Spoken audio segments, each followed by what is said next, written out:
Hi, welcome to Maya's Reading Corner. Today we're reading Big Truck, Little Island by Chris Van Dusen.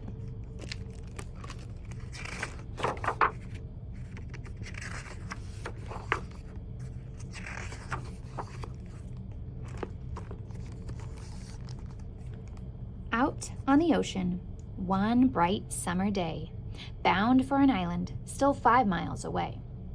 A tugboat was towing a truck on a barge, a truck that was hauling a load extra large. The cargo it carried was all under wraps, tied to the trailer with buckles and straps, facing a twisty and treacherous ride to get to the field on the far eastern side. The barge reached the ramp. The truck trundled off. It buckled up the bridge with a wheeze and a cough. Then slowly but surely it chugged up the road, lugging its 20-ton oversized load. One narrow roadway transected the aisle, and the driver had driven it less than a mile when he came to a switchback terribly tight, then felt the whole payload shift off to the right. His face is saying, uh-oh.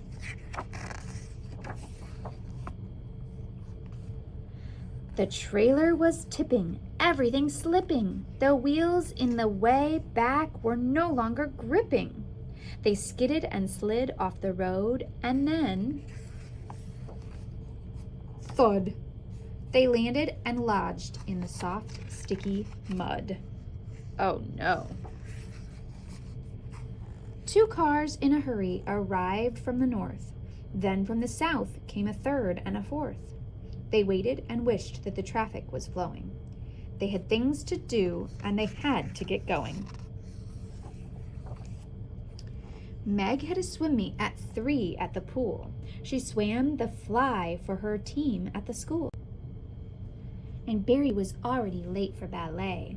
He needed to practice his battement frappé.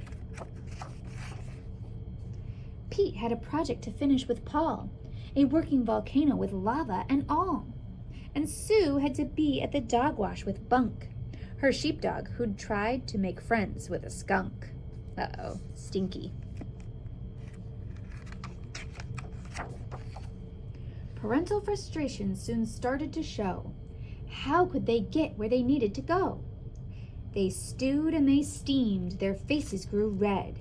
Then all of their children convened up ahead. Since Meg lived by Barry and Barry knew Pete, and Pete was Sue's neighbor on Sycamore Street, and Meg was in art club with Barry and Sue, they quickly decided, as friends, what to do. Barry said, "Listen, let's all exchange cars. We'll borrow yours, and then you borrow ours. I'll switch with Pete, and Meg swaps with Sue. And later we'll trade our cars back when we're through." Smart idea. The parents agreed the solution was great. By borrowing cars, they'd no longer be late. And so they departed and went on their way, to the pool or the dog wash, to Paul's or ballet. And as for the big rig, that too was okay. A wrecker was summoned and toted away to the far eastern field, where later that night, all was revealed to the people's delight. Wow, exciting. That was all on that big truck. And then there's an author's note at the end.